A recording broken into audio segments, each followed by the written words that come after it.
आपकी अदालतमध्ये AIMIMचे अध्यक्ष असदुद्दीन ओवेसींवर आरोप आहे की हे ॲक्सिडेंटल पॉलिटिशियन आहेत. ओवेसी साहेब, हे खरं आहे का की तुमच्या राजकारणात येण्याचा कोणताही हेतू नव्हता? तुम्हाला तर क्रिकेटर व्हायचे होते. तुम्ही खूप चांगले फास्ट बॉलर होते. आयुष्यातील नशिबाचे निर्णय तुम्ही किंवा आम्ही नाही करू शकत. ते ठरवणारा वरचा असतो. तर होय, माझ्या तरुणपणी माझी क्रिकेटर बनण्याची इच्छा होती.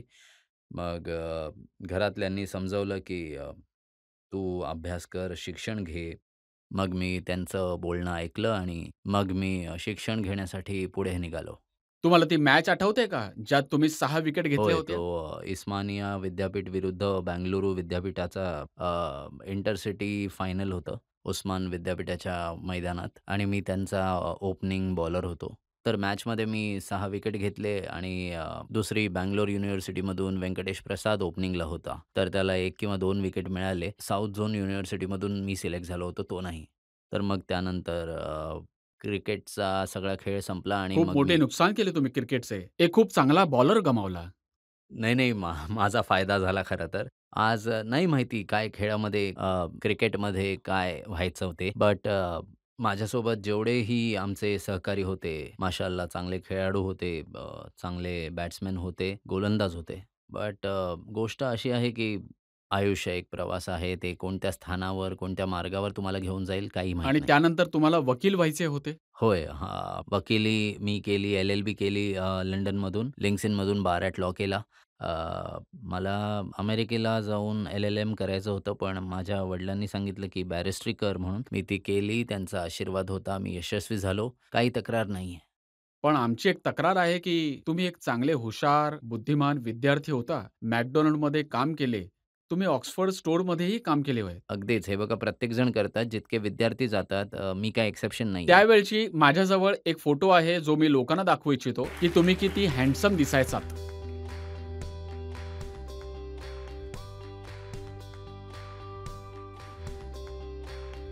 आज नाहीये. आज नाहीये मी. हँडसम तर आत्ताही आहात, पण आता तुम्ही राजकारणासाठी ही टोपी, दाढी, आचकन, पायजामा घातलाय. नाही, हे राजकारणासाठी नाहीये. हा आमच्या हैदराबादच्या संस्कृतीचा भाग आहे. यात मला स्वतःला कम्फर्टेबल वाटतं आणि राजकारणासाठी घालत नाहीये. पण तुम्ही राजकारणात कसे आलात? जेव्हा मी परत आलो 1994 मध्ये, तर त्यावेळी माझे वडील आणि मोठमोठे पक्षाचे लोकं त्यांनी मला समजावलं, की "हे बघ, राजकारणामध्ये शिक्षित लोकांची गरज आहे आणि तुला अल्लाने सक्षम बनवलं आहे. तू ये पक्षामध्ये काम कर, सेवा कर." जेव्हा मी निवडणुका लढलो 94 मध्ये, आमचा एकच आमदार जिंकला. आमच्या पक्षाकडून एकच आमदार होता. तर ते 5 वर्ष खूप मेहनत करावी लागली. त्यानंतर 94 मध्ये आमदार बनलो. मग 96 मध्ये पार्लमेंट निवडणूक आली. मग जरासा श्वास घेतला. मग 98 ची पार्लमेंट निवडणूक आली. मग 99 मध्ये अजून एक आली. तर त्यामध्ये असं झालं, की कारण इस्लामिक कॅलेंडरच्या हिशोबाने माझा जन्म सफर महिन्यात झालाय. तर माझी आई नेहमी तक्रार करायची, की "तू घरातच नसतोस." तर मी म्हणालो, की "आई, तू मला सफर महिन्यामध्येच जन्म दिलायस, तर मी त्यातच चाललोय." तर अशा प्रकारे राजकारणाचा प्रवास सुरू झाला. असं तक्रार तर बायकोची पण असेल, कारण ज्या दिवशी लग्न झालं, त्याच्या दुसऱ्या दिवशी सकाळी विधानसभेत भाषण द्यायला पोहोचलात. होय. तुम्ही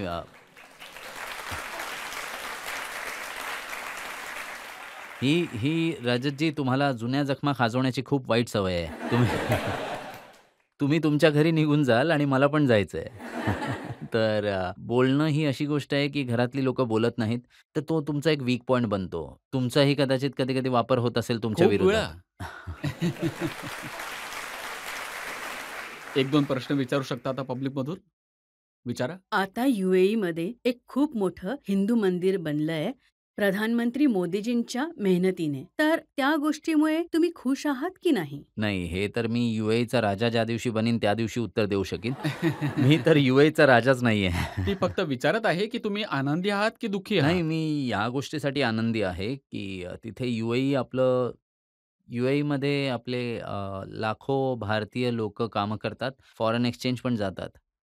तर त्या बादशहाने निर्णय घेतला. मोदीजींनी त्यांना रिक्वेस्ट केली. मग त्यांनी त्यांना परवानगी दिली. जेव्हा 2 देशांचे संबंध चांगले असतात, तर खूप चांगलं आहे. कारण आपल्याला खूप मोठे फॉरेन एक्सचेंज तिथून येतात. खूप मोठे ट्रेड पार्टनर आहेत ते आणि त्यांची इन्व्हेस्टमेंटसुद्धा आहे इंडियामध्ये. कारण आजकाल तर जास्त वेळ आम्ही पाहिलं आहे जावेद अख्तर साहेब पण जय सियारामचे नारे देत आहेत. अच्छा, ते ते कधीपासून धार्मिक बनलेत? ते तर नास्तिक आहेत ना?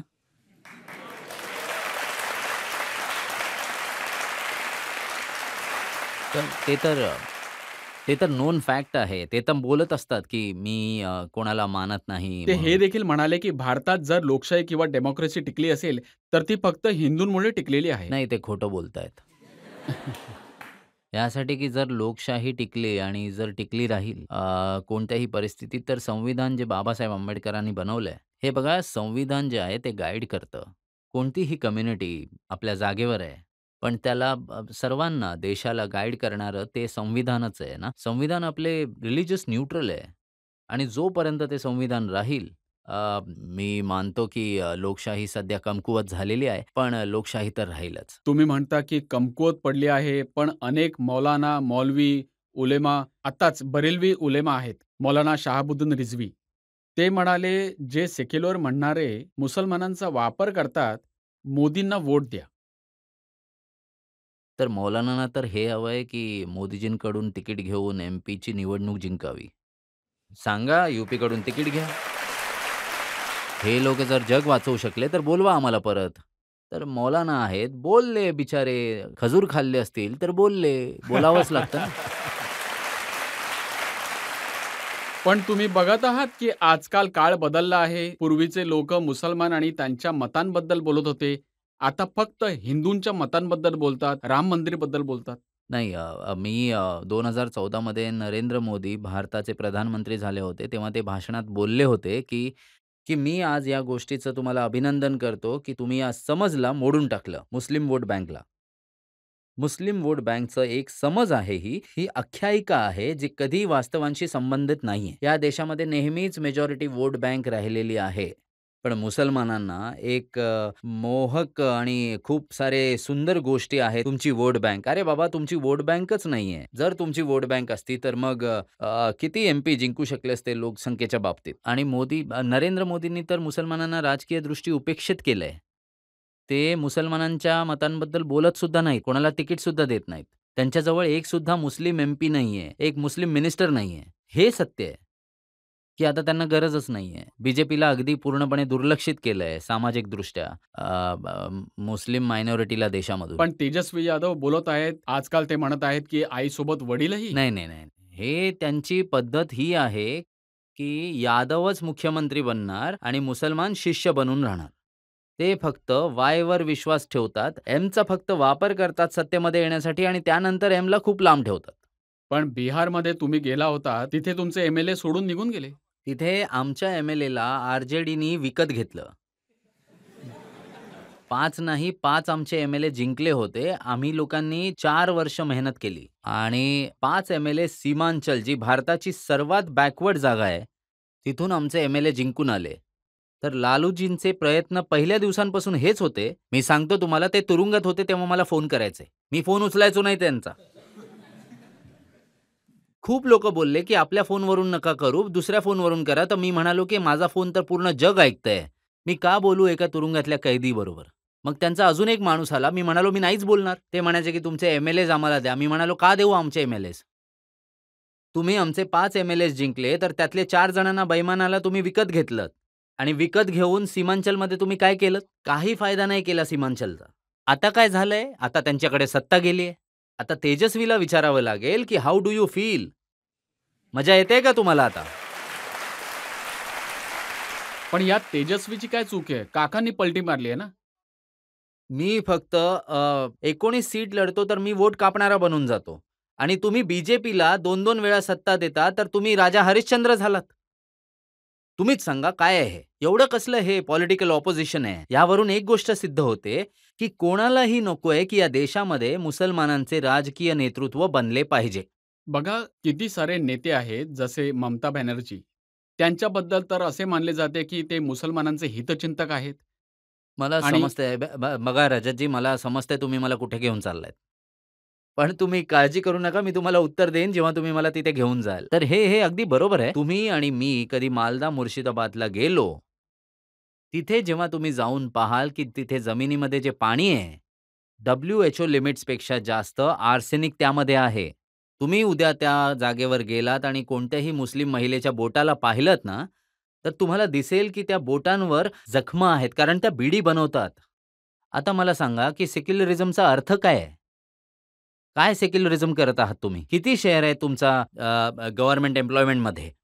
तर हेच तर तुम्हाला समजायचं आहे मुस्लिम कम्युनिटीला, की तुमचा फक्त वापर केला जातोय आणि तुम्हाला तुमच्या लीडरशिपला वाचून ठेवायचंय. पण तिथे तर लोक एन ब्लॉकला नक्कीच वोट देतात, देतात. नक्कीच देतात. बघा तेच तर देतात, कारण त्यांच्याकडे दुसरा पर्याय नाहीये आणि त्यांना असं वाटतं, की काँग्रेस आणि सीपीएम पण काही नाही करू शकत.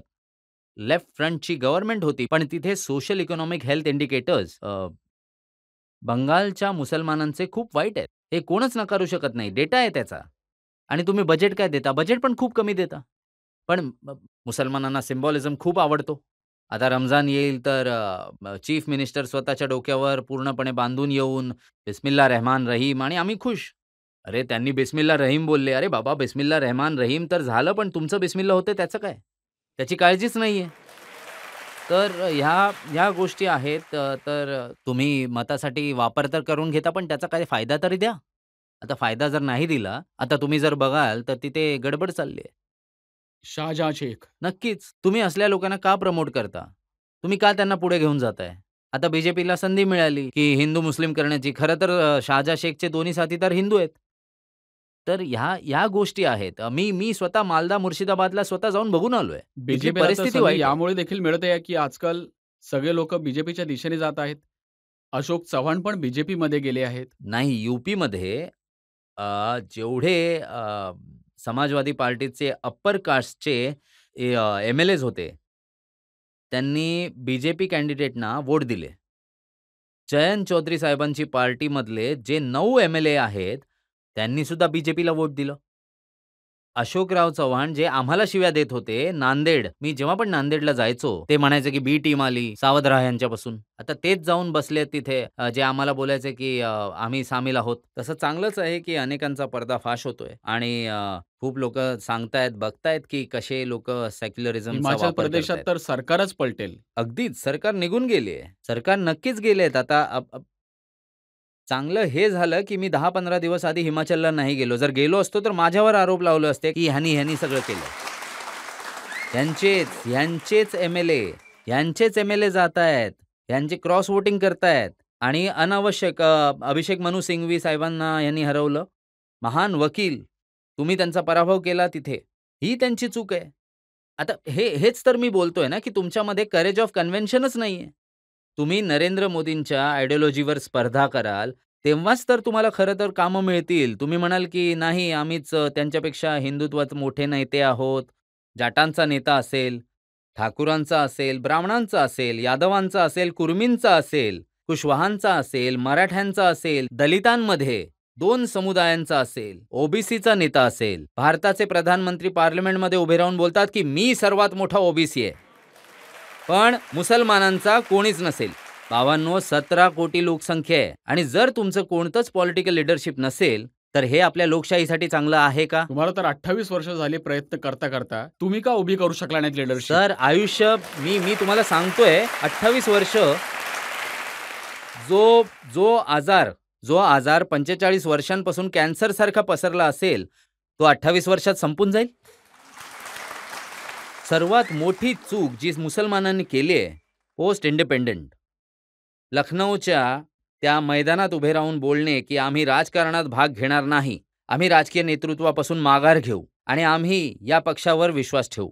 ज्या पक्षावर तुम्ही विश्वास ठेवला, त्याच पक्षाने जीबी पंताच्या काळात बाबरी मस्जिदमध्ये मूर्त्या ठेवल्या.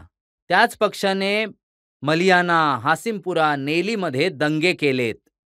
मग सांगा मला, भारताच्या पार्लमेंटमध्ये आज किती मुस्लिम एमपी आहेत? पण हे सत्य आहे ना, जे देशातले मुसलमान आहेत, ते असदुद्दीन ओवैसीवर विश्वास ठेवत नाहीत. त्यांना वाटतं, की बीजेपीला मदत करतील. बरं ठीक आहे, माझ्यावर विश्वास ठेवू नका. मला डिसमिस करा. तो एक हिंदी शेर आहे, की अपने मन में डूब कर पा जा सुरागे जिंदगी. तू अगर मेरा ना बन सका तो अपना तो बन. तुम्ही स्वतःचेच नाही बनू शकत आहेत. तुम्ही कोणत्याही मुसलमानांना विचारा, होय ह्या सगळ्या गोष्टी बरोबर आहेत, बना लीडर. ते म्हणतात, "नाही, नाही, आमच्याजवळ तो नेता आहे. आमच्याजवळ ते पक्ष आहे. आमच्याकडे ते." काही नाही होणार आमचं. काही नाही होणार आमचं. ते काही असं नाही. म्हणतात ना, की तुम्ही माझ्यावर प्रेम करत नाही तर काही हरकत नाही, पण कोणा दुसऱ्यावर प्रेम केलं तर अडचण होईल. नाही नाही ते